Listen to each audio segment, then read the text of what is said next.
Wawili hao pia watatembelea makavazi mapya yaliyotengwa kwa historia ya Kenya na wataweka shada la maua katika kaburi la shujaa asiyejulikana katika bustani ya Uhuru. Malkia atakutana na manusura wa unyanyasaji wa kijinsia na kuelezwa jinsi wanavyosaidiwa. Mfalme Charles amewahi kuitembelea Kenya kirasmi mara 3 katika miaka ya 1971, 1978 na 1987, na ziara hii ni ya kwanza kwa mfalme huyo katika nchi za Jumuiya ya Madola tangu kutawazwa kwake. His Majesty will also attend a reception focused on Kenya's young people and future leaders across development, trade, media, the creative arts and environmental conservation.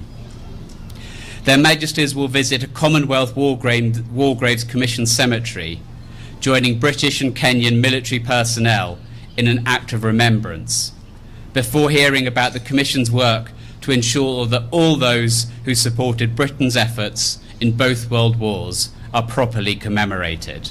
Alice Diana, Dira ya Hope TV. Tukiendelea ni kuwa mapigano ya nguvu kati ya Inspector Generali wa polisi na tume ya kitaifa ya polisi yametatuliwa. Haya ni kwa mujibu wa waziri wa usalama Profesa Kithure Kindiki, ambaye amesema afisi hizo mbili zimekubaliana kutekeleza majukumu yao kama ilivyoainishwa katika katiba. Kindiki alikuwa akizungumza bungeni wakati alipofika mbele ya kamati ya usalama ya bunge la kitaifa.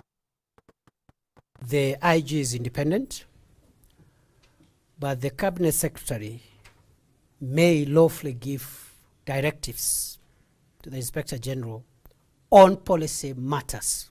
His powers and functions include implementing policy decisions, coordinate all police operations, recommend to the Commission and county policing authorities the distribution and deployment of officers.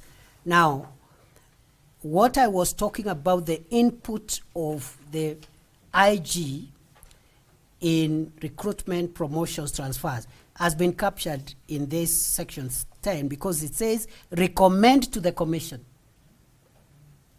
Recommend to the Commission the distribution and deployment of officers above the rank of superintendent. In my view, because this is an armed agency, the junior ranks up to inspector, it should be the IG to make a decision, of course with the concurrence of the Commission, when there is a delegated instrument, an instrument of delegation. Above the rank from superintendent and above, the recommendation is done to the Commission by the IG for approval or lack thereof by the Commission. Kwingineko ni kuwa Rais William Ruto amesema serikali inaimarisha operesheni za usalama katika kaunti ya Turkana na viunga vyake ili kupambana na wizi wa mifugo. Akizungumza leo hii wakati wa tamasha la utamaduni na utalii huko Lodwar, kaunti ya Turkana, Rais amesema kuwa serikali itapeleka askari wa akiba eneo hilo ili kuwasaidia maafisa wa polisi kudumisha usalama wa eneo hilo.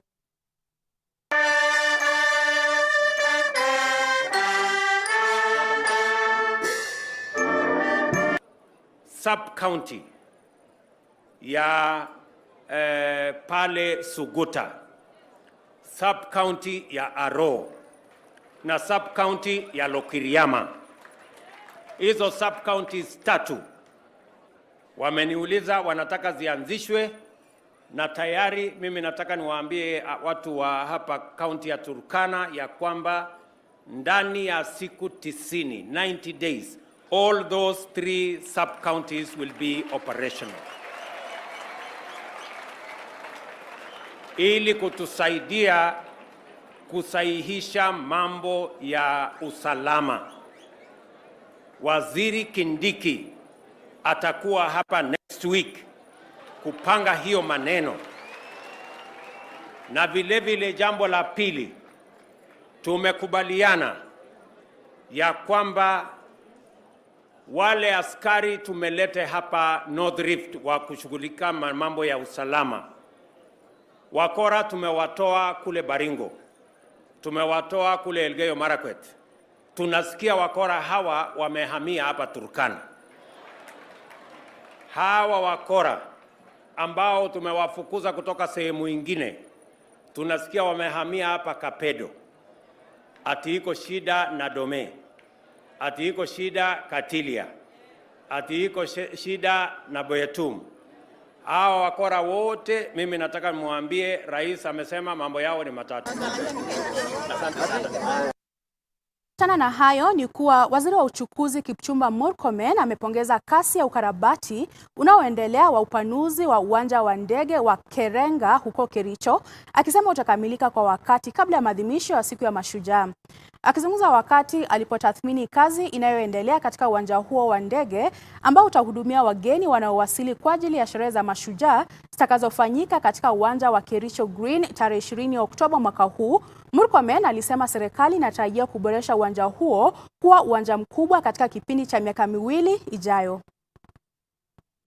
We really want to appreciate the good gesture that you have extended to us as a county. I remember when I came to your office and we had this debate. For me, it looked like it was a very huge task, and I thought that it's going to take us some time, at least to have even one single landing. But yesterday, I was here at hand to receive the First Lady and also to ensure that she has lifted. And I went back a very happy man to realize that in history of our time, we have had 2 planes actually, one on a tri-test, and then the second one for the First Lady yesterday, who lifted without any hindrance yesterday. And this is a testimony of how your ministry is so committed towards the agenda of Kenya Kwanza. As the county government and the county governments as a whole, we commit Waziri Kipchumba that we'll continue to hold your hand, we'll continue to partner together with the national government to ensure that what we promise as Kenya Kwanza is delivered to our people.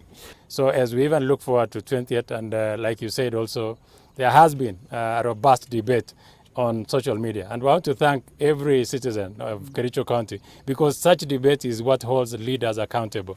And it is very important. Now that you see there is something that is going on in our country, we want to appreciate, continue critiquing, continue also having that robust debate. Like Waziri did say, in the next 2 years, we will have this county will have an airport. It will be a game changer in our country, and we want to appreciate that. This airstrip, our plan is to, as I said earlier, what you've seen has been done by the team here to the gravel standard is 1.2 kilometers.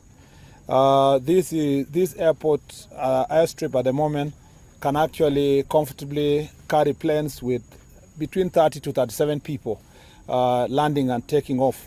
But this being a higher altitude, we want for maximum utilization of this facility to extend it by another 800 meters to 2 kilometers. Naam, tuelekee sasa hadi kaunti ya Embu ambapo wakulima wa kaunti hiyo waliopata hasara kubwa kutokana na uvamizi wa nzige wa jangwani miaka mitatu iliyopita wamepokea fidia ya jumla ya shilingi milioni 21.3 kutoka kwa Benki ya Dunia. Fidia hiyo iliyoendeshwa kupitia mpango wa dharura wa serikali ya kupambana na nzige inalenga vikundi 120 vya wakulima vilivyoathiriwa na uvamizi wa makundi mbalimbali ya nzige uliowasababishia hasara kubwa. Mwanahabari wetu Faith Muli ana maelezo zaidi. Wakulima wa Embu wamepokea fidia baada ya uvamizi wa nzige wa jangwani miaka mitatu iliyopita. Akizungumza wakati wa kutoa hundi kwa waathiriwa katika uwanja wa Talanta huko mji wa Embu, Gavana Cecily Mbarire alielezea lengo la mpango huo kuwasaidia wakulima kurejesha maisha yao baada ya hasara kubwa iliyosababishwa na uvamizi wa nzige. Gavana Mbarire alisisitiza umuhimu wa kufanya kazi kwa karibu na vikundi vya walengwa ili kuhakikisha kusanyiko linalofaa la fedha. We are giving checks to 122 groups in different wards across Embu County, a total of 9 wards that are benefiting 122 groups at the grassroots level, and we are giving a total of 21,382,800 Kenya shillings. And the purpose of this money is as follows. Some groups are going to buy seed to plant, mainly green grams and cowpeas, and this is mainly in the areas of Mwea and Makema, which is the Mwea sub-county. Others are buying, and also in Mumenje ward. And then we have several wards where we are restocking, mainly gala goats, that is in Mavuria, Kiambere, Evurore, and Mwea.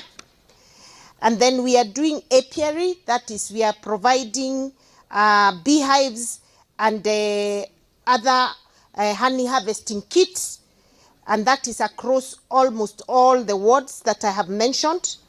Then others are getting poultry, so we'll be given chicks. Mwaka wa 2020 nzige waharibifu walitoa katika vijiji vya Kiambere na Mtuvale na kuvamia mashamba ya mawele na malisho na kusababisha uharibifu mkubwa. We have agreed that all the seeds must be bought from Karo, formerly Kari, so that we are able to buy certified seeds that we are sure will not fail the farmer.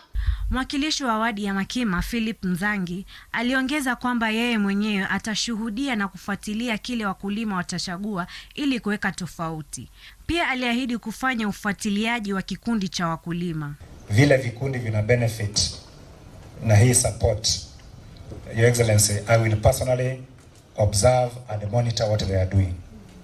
Ndiposa hii pesa isikuwe ya kwenda kuharibu, ikuwe ni pesa ya kuleta manufaa na kuleta faida katika wadi zetu.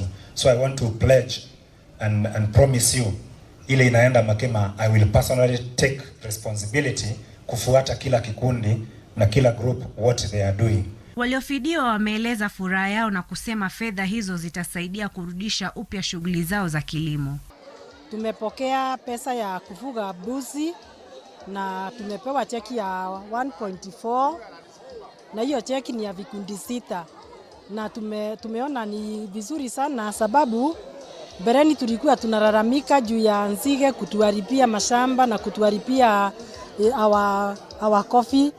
Sasa tunaona our governor leo amefanya vizuri sana kwa kutupea check ili turudishe mazao kidogo yenye iliharibika. Mbuzi zilikufa juu ya kuku na nyazi, na pia watoto walitoka shule juu ya kukosa chakula. Wengine walienda kutafuta kazi ili wapate chakula. Kaunti nyingine zilizoathiriwa na wadudu hao ni Isiolo, Samburu, Wajir, Garissa, Marsabit, Laikipia, Mandera, Kitui, Baringo na Turkana. Nikiripotia Dira ya Hope TV, jina langu ni Faith Muli. Shukran sana Faith Muli kwa ripoti hiyo. Turudi hapa jijini Nairobi ambako kundi la wanahabari wa sayansi kutoka mataifa tofauti barani Afrika wamekongamana katika mkutano wa siku 3 hapa jijini kwa mafunzo ya masuala ya mazingira. Mashirika ya mazingira, sayansi, afya na kilimo MESHA kwa ushirikiano na shirika la habari la CSE na shirika la Down to Earth wamewaleta pamoja wanahabari hao ili kuangazia masuala muhimu katika nafasi ya mazingira ya Afrika, ikiwa ni pamoja na athari za mabadiliko ya hali ya hewa, viumbe hai na ardhi oevu, mji endelevu, afya na utayari wa kukabiliana na magonjwa barani Afrika. Acknowledging our creator God. The second is our heroes. The fourth is on the environment. It says, respectful of our environment, which is our heritage, must be preserved for now and the future generation. We want to make sure that they are trained, and training here is two-way. There's what the scientists know that should go to the communities, and there's what the communities know that the scientists are also looking for. So there'll be that transfer of knowledge and skills to the communities, and then after that we're going to be working with them how to do biodiversity monitoring, because they will have understood and they understand their area. We can come up with a lot of policies, laws, regulations, etc. But unless as citizens of this country we change our attitudes towards the environment, it becomes very difficult for a regulator, for a government to enforce the provisions of these regulations and the laws. It's upon us as citizens to take, or rather have positive attitudes, take action to enhance the quality of the environment. Ni afueni kwa wakazi wa Nginyei kutoka kaunti ndogo ya Laikipia Mashariki baada ya serikali kuahidi kufunga au kufungua barabara zote za umma zilizofungwa na wafugaji. Wiki iliyopita wakazi hao walifanya maandamano wakidai kuwa baadhi ya wafugaji walifunga barabara katika eneo hilo, jambo ambalo linawazuia kupata maji katika mito iliyo karibu kwa matumizi ya mifugo na nyumbani.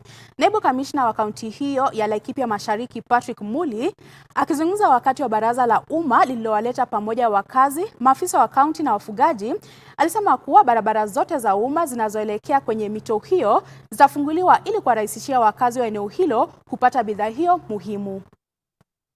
Sasa siku ya leo tuko na furaha kwa sababu juzi last week tulikuwa tumeenda huko kwa wasugu ambao wametufugia mabarabara huku ya kwenda kwa mto. Sasa hii kijiji hata tunakaa kama watu ambao sasa tuko bali na wao wasugu. Wasugu wamerudi hapa sasa na kuchikilia ati watakaa hapa vile walikuwa zamani, lakini kwa bahati ya Mungu ama kwa vile serikali yetu sasa imekuwa karibu na sisi kutuliganisha sisi tukae pamoja na hao wasugu.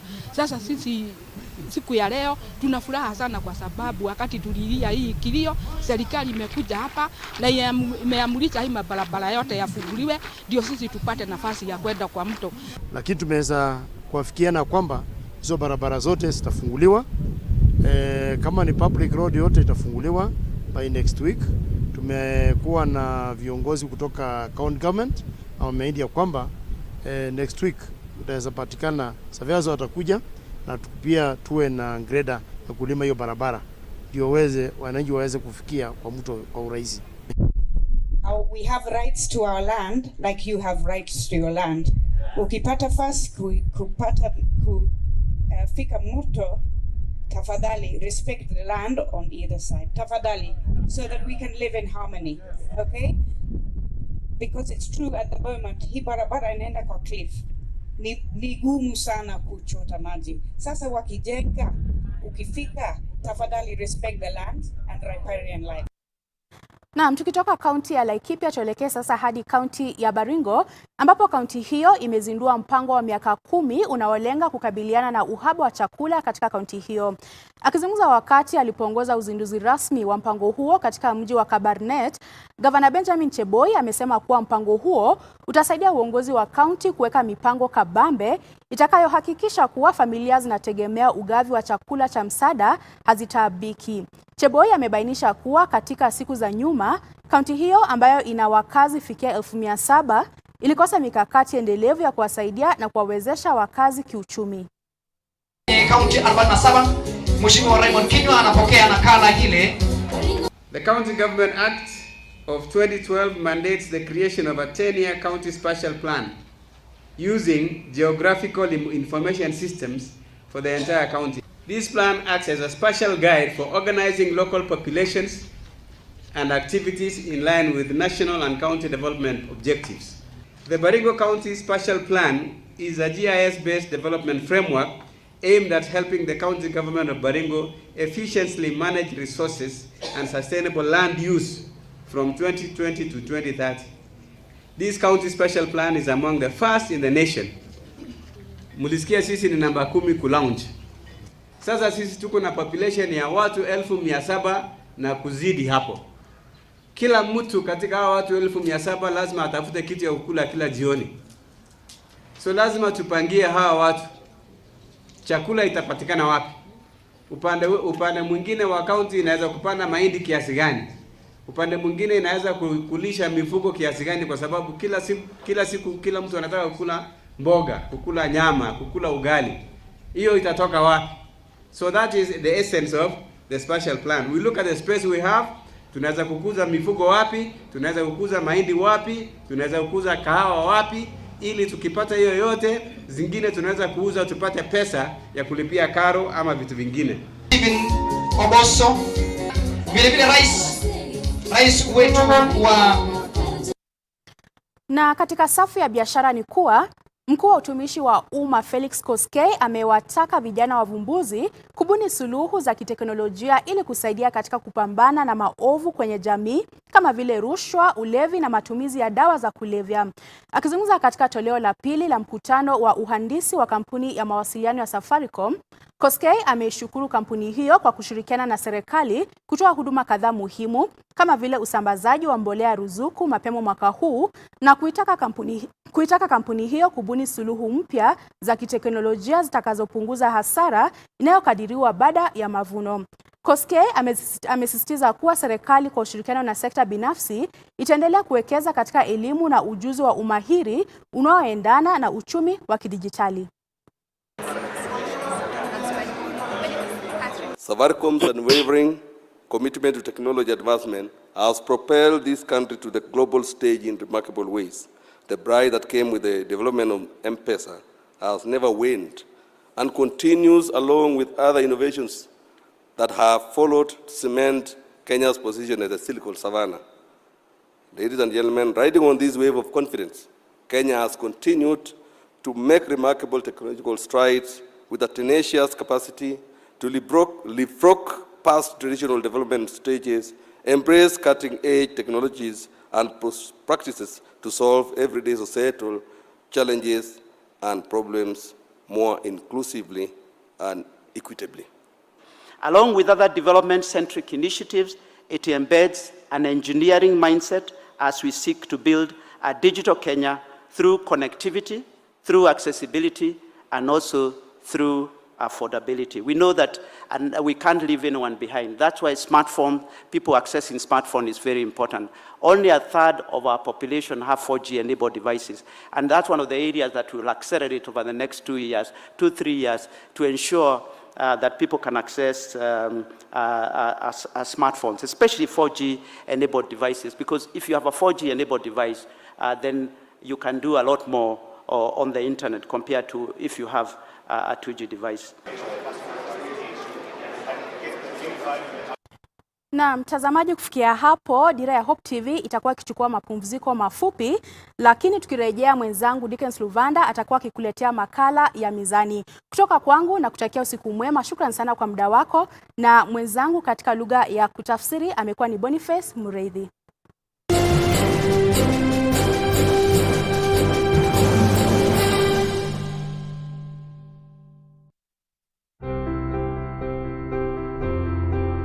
The Asian community in Kenya has been nationally recognized as the 44th tribe of the people of this great nation. For me, God is real in Christianity.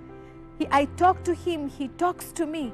I fail, He forgives me. When I first read the first book of Genesis, it gave me an orderly sense of accounts of creation. Day 1 is what He does. Day 2, He creates this. Day 3. Every third Thursday of the month, we bring you Asia Testify, where we will be listening to life-transforming stories of Asian believers who have walked with the Lord. Only here on Hope TV. Look and live.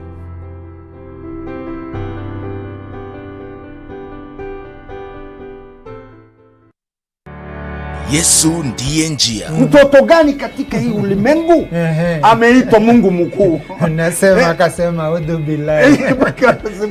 Hata leo usisema audhu billahi, tafadhali usikize. Yesu ndiye njia. Uchambuzi wa masuala tata katika Biblia na vitabu vingine vya kidini. We don't believe that Christ was crucified. Christ was taken right to heaven by 4 angels, 4 archangels. Kama Muhammad ndiye alikuwa wa kwanza kuleta dini ya Kiislamu, na alikuja after Jesus, sasa inawezekanaje Ibrahimu awe Muislamu, Musa awe Muislamu? Yesu ndiye njia. Mjadala wa moja kwa moja kati ya walimu wa Kikristo na dini zingine. Wanasema Mwenyezi Mungu ana mtoto. Jambo hilo wanasema limeleta jambo ambalo linachukiza. Siri ya Mungu ambaye Mungu amejidhihirisha katika mili. Hii yote ni ukafiri. Mmefanya makosa makubwa sana kusema kwamba Isa ibn Maryam ni Mungu wa pili na Allah ambaye ameumba mbingu na ardhi mkasema ni Mungu wa tatu. Yesu ndiye njia. Jumamosi kuanzia 1:30 jioni kwenye runinga uipendayo ya Hope TV.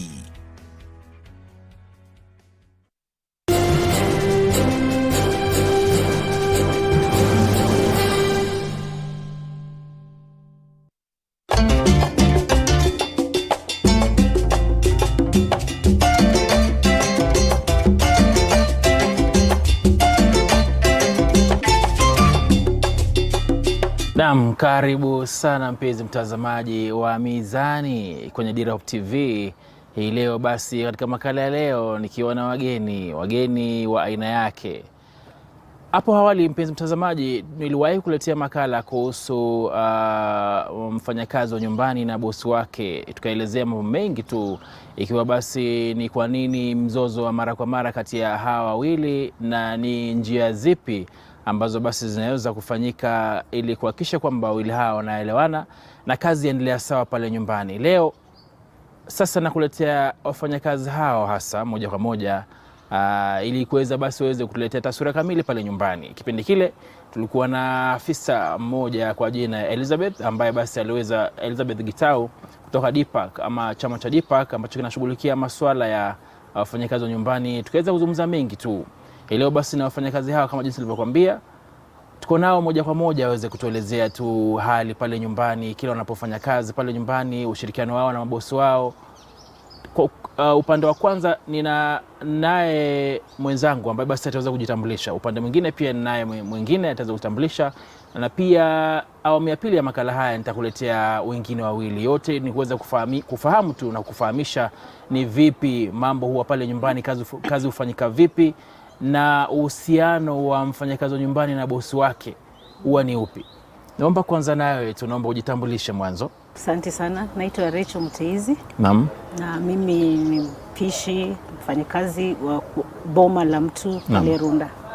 Yes. Asante, kwa majina naitwa Joyce Mwikali, ni mfanyakazi wa nyumbani na pia mtetezi wa wafanyikazi.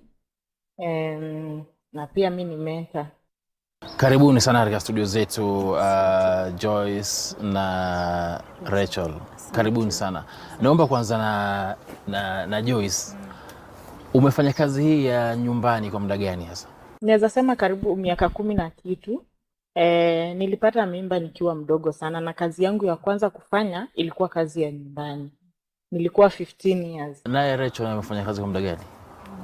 Nimefanya kwa muda kama miaka 20. Yes. Na nilijipata nikifanya kwa sababu kulikuwa hakuna kazi nyingine ningeweza kufanya, na sikuwa na pesa kuendeleza kusoma college, ikabidi nime drop out. Mwanzo kabisa wajua, mfanyakazi wa nyumbani kupata fursa kama hii, labda kujikubali kwamba naweza kuongea kwenye kamera, kitu cha kwanza huwa ni ngumu. Courage hii ama nguvu hizi za kuzungumza kabisa mmetoa wapi? Okay, kwangu naweza sema sio ubaya, maana ni ule mdosi mwajiri wako ni mtu kama wewe, na wewe ni mtu unaweza jieleza, na hauna ubaya ambao unakuja kuzungumza kuhusu pale upo. Ile unajieleza na kueleza wenzetu wale ambao labda hawana kazi na wanaogopa kufanya hizi kazi, kueleza kwamba sio kazi mbaya, na kueleza kwamba wale wadosi pia sio wote. Kama ndio kuna wale hufanya watu vibaya, lakini sio wote ni wabaya. Kuna wale wazuri ambao wanakukubali, wanakuchukua kama kuwa part of your familia. Mnaishi tu kwa amani, ukiwa na kitu unamuongelesha, mnazungumza, mnakuja na makubaliano. Na pia kuambia wengine kwamba kazi ya kuwafanyia mtu kama domestic worker sio tu kuwa kwamba wewe ni mtu wa kufanya kazi pale. Kuna wale wengine hata kama wale walinzi wanafanya kazi ni domestic workers. Kama mimi mwenyewe ni mpishi nafanya kazi pale, lakini bado mimi ni mfanyakazi wa mtu. Kwa hivyo mimi ni domestic worker. Ni ishara tosha kwamba Joyce, hii ni ishara tosha kwamba uhusiano wako na bosi wako uko sawa. Uko sawa kabisa. Cha kwanza, nafurahia zile organizations zilikuja kututafuta sisi kama wafanyikazi wa nyumba, na ili kutuelimisha na kutuambia about our rights kama domestic workers. Sababu kitambo ungeweza kujiongelelea, huwezi ongea na mdosi, ako na pesa mtabishana aje, si ndio? Tumeweza kuelimishwa sana, tumeweza kujua rights zetu kama wafanyikazi wa nyumbani. Na ninasema kazi ya nyumba ni kama ile ingine. Juu unaweza pata mtu kwa kampuni analipwa 10,000, whereas minimum wage yetu ni 15,000. So unaona tuko equal. Ni kuulize tu tena, ni nini hasa ambacho husababisha mgogoro wakati ya mfanyakazi na bosi wake nyumbani? Umesema kwamba kuna mashirika ambayo yameingilia kuwasaidia kuweza kujieleza. Ni nini hasa husababisha mgogoro pale nyumbani? Mimi naweza sema ni communication. Unaona, mara ya kwanza huyo mdosi akikuja kutafuta mfanyikazi, sasa ile mmekaa chini na yeye, mnafaa kuelewana kila kitu. Anafaa kukuambia kazi yako either ni kulea mtoto peke yake, ama kazi yako ni kuosha vyombo, nyumba na kufanya kazi zingine. Sasa ile anakuongezea kazi yenye hamkuelewana mwanzoni, hapo mnafaa mketi tena chini muelewane. Recho, kuna kipindi labda ushawahi kukosana na bosi wako nyumbani? Ndio. Wakati unaweza kuwa umeajiriwa pale, ukichukuliwa pale, umechukuliwa maula amekuintroduce pale, haja kueleza kwamba anaweza kuja kuambia mimi kwangu niko na mtoto mmoja, kama yule tulikosana naye aliniambia niko na mtoto mmoja na mimi na mume wangu, kazi yako ni utakuja tusaidia kupika na labda kutuangalilia mtoto. Alafu wakati wako wa kuenda utakuwa unafunga kazi yako 6 juu iko ya kuishi. Nikasema ni sawa. So kufika unapata hiyo saa 12 inafika hajafika. Saa 12:30 saa 1 mtu hajafika. Ishara kwamba utachelewa kurudi nyumbani. Utachelewa na pia kesho hataki kukuona umeingia umechelewa pia na wewe. Anahitaji tu ile saa mlikubaliana uko umefika. So ukimuuliza anakuambia pia mimi nilikuwa nimeshikika. Unaelewa hiyo siku. Sasa inakuwa ni mtindo sasa. Mnakubaliana utafanya kazi Jumatatu hadi Ijumaa ama hadi Jumamosi saa 6 unaondoka. Inafika niyo Ijumaa yake anakuambia kesho pia unaingia unasema tu ni kazi, wacha tunaweza saidiana kwa sababu labda ameshikika. Inakuwa sasa ni mazoea. Joyce, umezungumza kuhusu communication na mawasiliano kati ya wewe na bosi wako. Mimi mfano nimepatana na bosi wangu, ameniambia kwamba nyumbani na watoto 3. Wakati nafika pale nyumbani ananieleza kwamba kazi yako itakuwa hii na hii. Lakini katika harakati zile unajua mtoto anakuwa, sio? Unapata wakati tutapatana na mtoto wako aenda shule, lakini wakati anaendelea kukua basi inabidi nichangie kama kazi ya ziada kuhakikisha kwamba namchukua kutoka shuleni na mrudisha nyumbani. Wafikiria ikifika pale nina haki ama una haki ya kumuuliza bosi wako kwamba naomba kuongezewa mshahara? Kila kitu ni maelewano. Mnakaa chini mnaelewana, pia yeye tunajua ameshakupatia condition, si ndio? Na pia maisha vile inazidi kusonga, maisha pia inaendelea ikiwa ngumu. Huwezi kwa uliniandikia mshahara ya 10,000 na labda uliniambia after 3 months na kuongezea tena pesa nyingine. Ikifika hiyo mwezi wa 3 anakuambia kazi bado haijabadilika, wewe endelea kufanya kazi. So ndio nasema kila kitu ni mnawasiliana na mdosi wako. Kama alikwambia after 3 months anafaa kukuongezea mshahara, make sure after hiyo 3 months mnaketi tena chini, unamwambia tuliagree after 3 months kazi ikiendelea kuwa mingi unaniongezea mshahara. Je, akikataa ama akidinda kufanya hivyo? Mnaelewana tu. Either wewe vile wewe utataka. Sasa hiyo ni on a personal level, because unaweza feel ndio hajaniongezea but anani treat vizuri. Ama labda mnaishi vizuri. Naam. Mara kwa mara unapata kwamba bosi akikueleza kwamba siku yako ya mapumziko ni siku fulani, hataki kujua labda waenda wapi ama ufanya nini. Wafikiria kama mfanyakazi wa nyumbani ni bora labda kumwambia bosi wangu leo mnaenda kupumzika mahali fulani? Ni sawa ama si sawa? Sawa kabisa, because vitu happen. Unaweza mdanganya nimeenda town, labda umeenda Mlolongo, bomblas itokee na huko. Unaona? Ni vizuri kukuwa honest. Mwambie vizuri mahali naenda. Si wote ni watu wazima. Anajua hata kama uko na uhusiano, hata kama uko in a relationship, mwambie naenda kuona mtu wangu mahali fulani. Just in case anything happen, ako ready kujua kuna kitu imefanyika town. Hebu tutafute nani kama ako sawa. Na Mrecho, unapata kama wanadada wengi mfano kama wewe una nyumba yako nyumbani.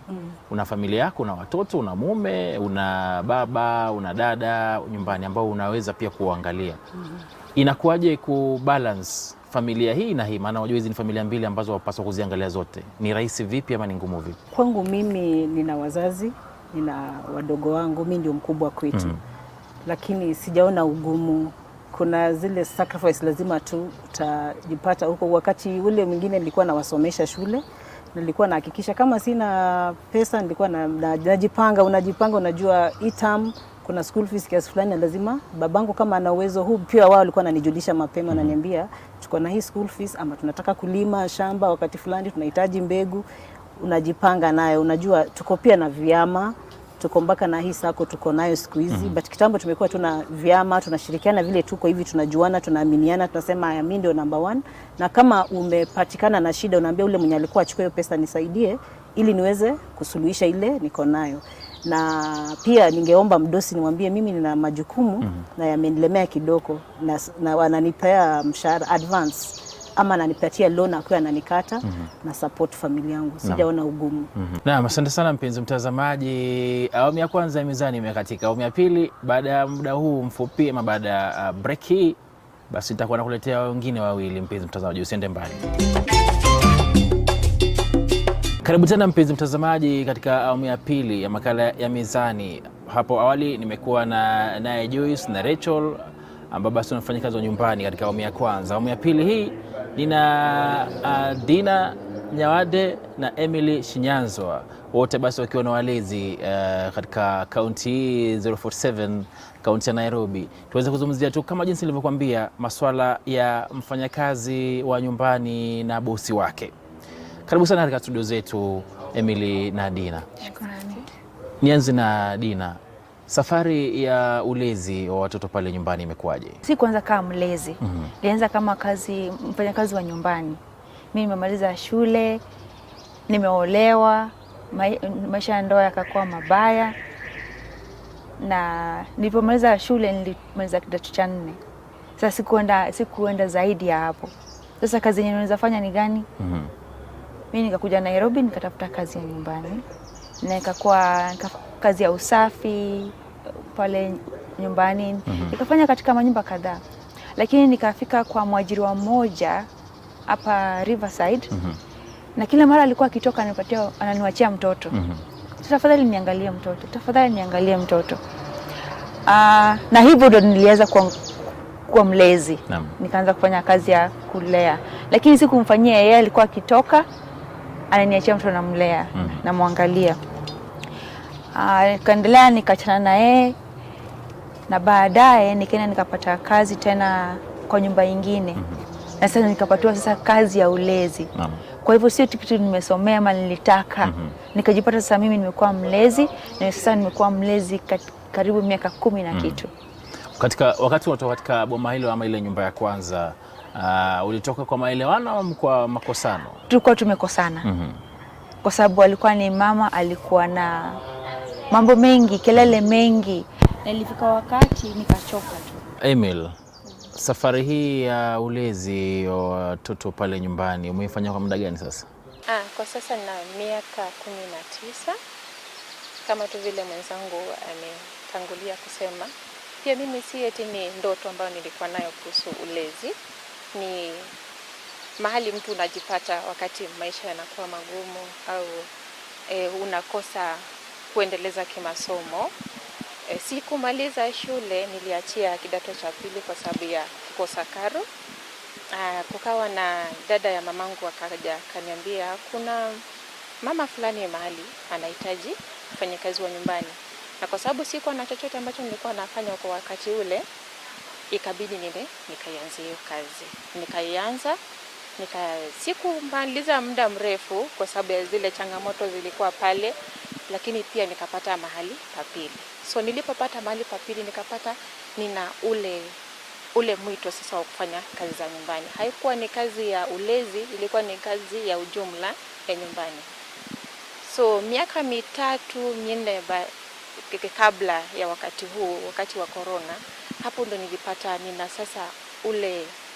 nina ile passion, naweza sema kwa kizungu, ya kuwa mlezi.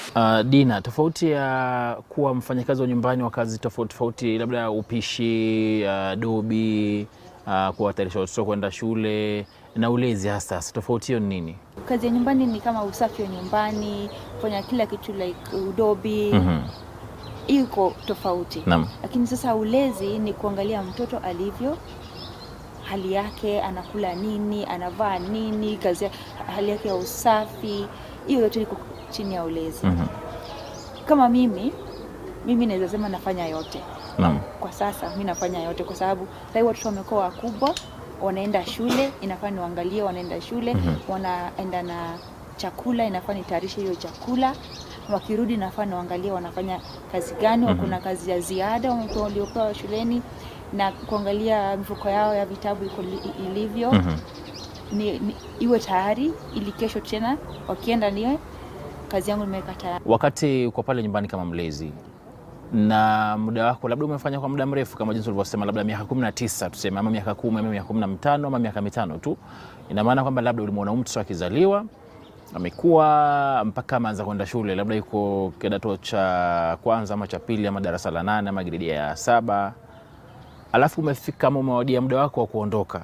Huyu mtoto amekuzoea kabisa, yani hata ikiwa hauko labda wakati umeenda siku ya mapumziko kama Jumapili ama Jumatatu, siku ambayo umepewa mapumziko, wakati unaondoka hanajisi hayuko sawa.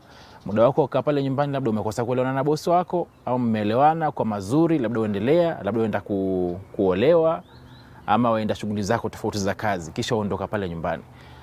Unahisi kama wamfanyia madhila sana mtoto, maana amekuzoea sana. Unafikiri wewe kuhakikisha kwamba mtoto huyu yuko sawa, ni njia zipi ambazo wazafanya ama wafanyaje hasa ikifika katika kipindi hicho? Hapo kusema ukweli inakuwa ni vigumu sana kufanya uamuzi. Kwa sababu saa hapa umekaa na mtoto, mmejuana, mmezoeana katika kile kipindi umekaa hapo, mmefanya vitu vingi pamoja. Na kuna ile kwa kizungu inasema mmefanya bonding. Sasa ikifika wakati ambapo unaacha hiyo kazi, hiyo bonding inakuwa ngumu sana kuivunja. Na wafikiria, wajua, unaweza tumia fursa hiyo labda kwambia bosi wako, kwa ajili ya hii basi mimi naomba uniongezee mshahara. Yawezekana? Labda ulikuwa unaenda mahali kwingine ambapo kuna mshahara zaidi, ndio ni pazuri hapo, na pia kule pia ni kuzuri, japo hujafika lakini hujaelewa. Lakini unaona kwamba kule ambako unaenda pia kimfuko pia nitakuwa sawa. Hivyo pia unaweza ukauliza, na inategemea pia na mwajiri wako ataamua kivipi. Ataamua kukuongeza ile nyongeza ambayo unahitaji au atasema hana hiyo nyongeza. Sasa hapo pia utafanya uamuzi wako uone itabidi ukae endelee kufanya hiyo kazi na ule mshahara, au utaondoka uende kule ambapo hiyo kazi nyingine inakuhitaji na mshahara wa juu. Na pia unafaa pia kuelewa ile kazi unaenda kuianza upya, na hapa umepazoea. Pia hapo tunafaa kuwa pia kuna changamoto pia kudecide. Dina, kuna jambo ambalo limekuwa sana katika midomo ya wengi kuhusu nani kati ya bosi wa kike na bosi wa kiume pale nyumbani anapaswa kumtafuta mfanyakazi wa nyumbani, hasa wa kike. Na ni kwa nini? Mimi niko sasa, niko na nimeanza mwaka wa 10. Na mwenye alinipigia simu wa kwanza ni mwajiriwa wangu wa kiume. Kwa sababu alipata adi yangu na akanipigia simu. Na akaniambia, wewe unaitwa fulani? Nikamwambia mimi naitwa Dina. Nimesikia wewe ni mlezi. Nikamwambia mimi ni mlezi. Haya, nitampa mke wangu namba yako ya simu akupigie. Lakini mimi huona ni vizuri hawa watu wawili wakiwa na mawasiliano yao, waongee, wajue hivi tunataka kufanya hivi, na sasa mzee akipata ataletea bibi, bibi akipata ataletea mume. Sasa nafikiri hawa watu wawili lazima wawe na communication, waongee. Na labda katika hali hiyo labda umekosa kuelewana na mke, ama umekosa mara nyingi unapata labda sasa yeye ndio anaangalia sana nisemeje kwamba mambo ambayo yanaendana na wewe, tuseme unapata sasa ni mama mwenye nyumba ambaye anashughulikia sana. Kwa njia moja ama nyingine labda umekosa kuelewana naye, una ruhusa ya kuongea na baba mwenye nyumba?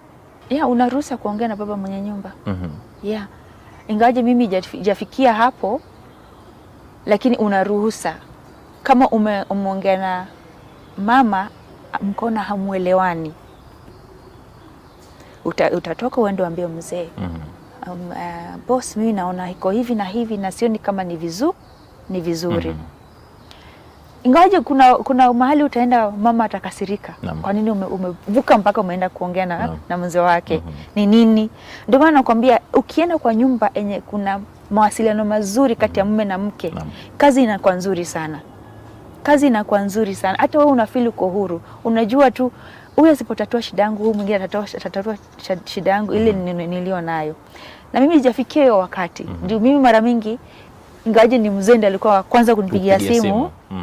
Lakini mimi shida yote nikiwa na shida, mimi huambia mama. Naam.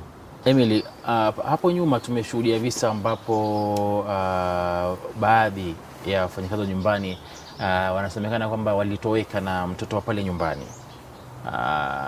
Taarifa kutoka katika idara ya polisi inasema kwamba baadhi yao wanapata kwamba walishikwa katika mpaka wa Kenya wakielekea pande za Uganda wakiwa na mtoto ama labda wakitoroka nyumbani.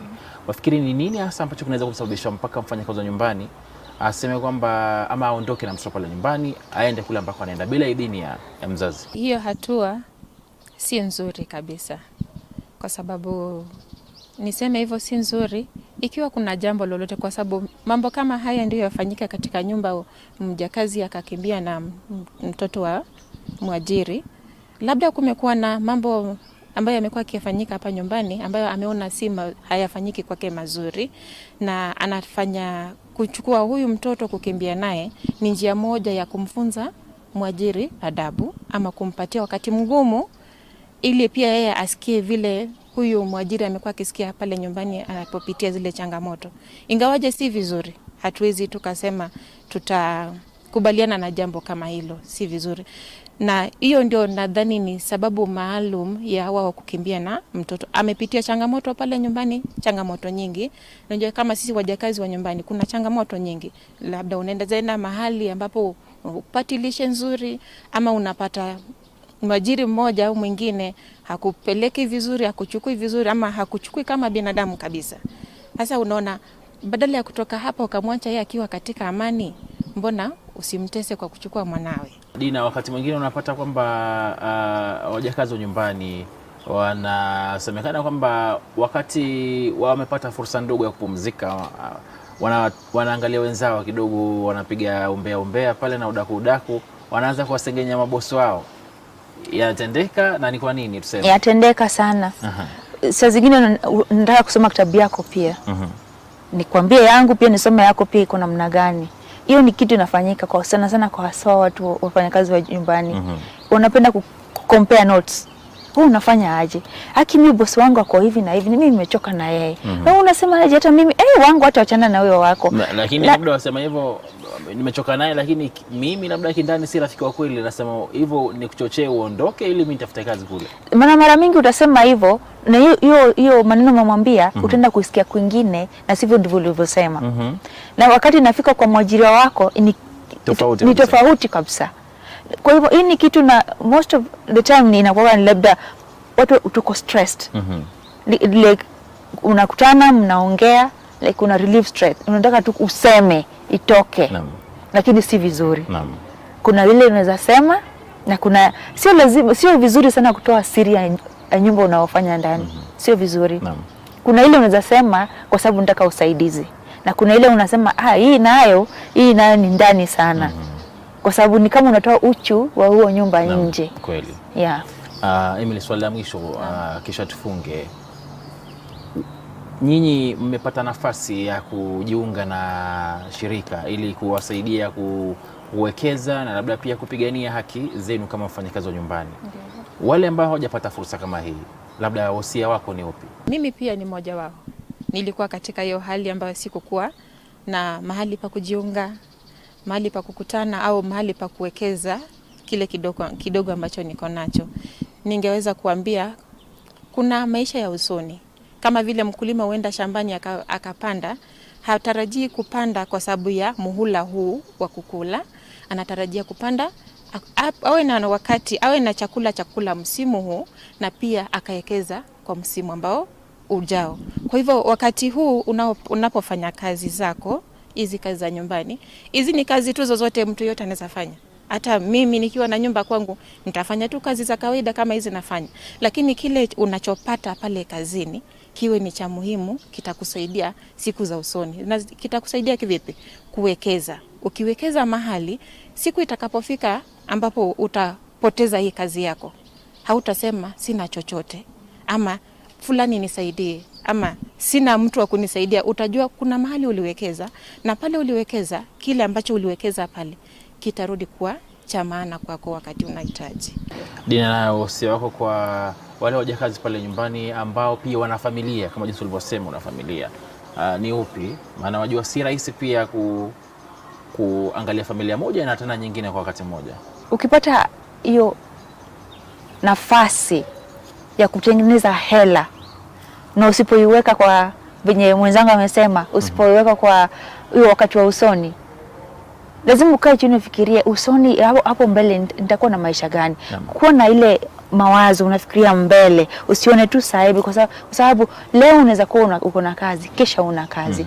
Hombi yangu kwa wale wafanyakazi wa nyumbani, tafadhali, kama hujajiunga na kikundi yoyote kabisa ya wafanyakazi wa nyumbani, mko karibu kuungana na sisi watu wa Dipak. Uweke hiyo kidogo unapata. Iwe 200, iwe 500, iwe 1000, hiyo kidogo unapata. Ujue baada ya miaka 10 utakuwa na nini umejiwekea. Naam, asante sana kwa muda wenu. Nashukuru sana Dina na Emily. Shukrani zaidi kwa story, kwa maneno, kwa wasia wenu ambao mmetoa. Sasa shukrani na watakia kila laheri katika safari yenu hii na kazi yenu. Nashukuru. Naam, asante sana mpenzi mtazamaji wa Mizani, kama jinsi ulivyosikia, umesikia na umeyashuhudia. Sio mepesi na sio magumu kwa wakati mmoja. Mimi ni Dickens Luvanda kikuaga kwa makala haya, lakini pale nyuma kidogo nikukumbusha tu wageni ambao tumekuwa nao leo. Tumekuwa naye Rachel na pia tumekuwa naye Joyce, ambao basi tumekamilisha nao katika awamu ya kwanza. Awamu ya pili hii basi tunafunga naye Emily pamoja na Dina, wote wakiwa basi ni wafanyakazi pale nyumbani, tukiwa tumeweza kuzungumzia tu mengi ambayo yanawasibu kati yao wenyewe kazini, pamoja na ushirikiano wao na mabosi wao. Toka Mizani mpaka wakati mwingine tena, niite Dickens Luvanda nikisema kwaheri ya kuonana.